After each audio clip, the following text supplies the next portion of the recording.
ഒന്നും കിട്ടിയില്ല എന്ന് നെഞ്ചത്ത് കൈവച്ച് പറയുവാൻ ഒരു രാഷ്ട്രീയ ശാസ്ത്രത്തിനും ഒരു രാഷ്ട്രീയ പ്രവർത്തകനും സാധിക്കില്ല എന്നുള്ളത് ഒരു വലിയ സത്യമാണ്. ഒന്ന് വിളിച്ചോണ്ട് പോടോ. ഒന്നും തന്നില്ല എന്നൊന്നും ആരും പറയണ്ട. തന്നിട്ടൊക്കെ ഉണ്ട്, ആവശ്യത്തിന് ഏറെ തന്നിട്ടുണ്ട്. ആമ തന്നില്ലേ? ആമയുടെ കേസാണ് പറയുന്നത്. അല്ല, പിന്നെ 2047 വരെ കേന്ദ്ര ഗവൺമെന്റ് നമുക്കുള്ള പ്ലാനുകൾ പദ്ധതികളും അത് ഇതുണ്ടല്ലോ ബഡ്ജറ്റിൽ റെഡിയാക്കി വെച്ചിരിക്കണമെന്നാണ് പുള്ളി പറയുന്നത്. അപ്പൊ ആമയുടെ കേസല്ല പുള്ളി പറയണല്ലേ? 2047 വരെ നമ്മുടെ ബഡ്ജറ്റിൽ എന്തൊക്കെ ചെയ്യാനുള്ളത് അവരിപ്പോഴേ എഴുതി വെച്ചിരിക്കുന്നു എന്നാണ് അവർ പറയുന്നത്.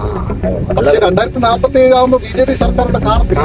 പിന്നെ ആ ബഡ്ജറ്റ് കൊണ്ട് ഒരു പ്രയോജനമില്ല. ഈ പറഞ്ഞത് കറക്റ്റാണ്. എയിംസ് കേരളത്തിൽ എന്തായാലും വരും. ഇപ്പോഴല്ല, ചിലപ്പോൾ 2050 അത് ചിലപ്പോൾ ഏതെങ്കിലും വേറെ രാഷ്ട്രീയ പാർട്ടി ഇന്ത്യയിൽ ഭരിക്കുന്ന സമയത്തായി അവർ എയിംസ് കൊണ്ടുവരും.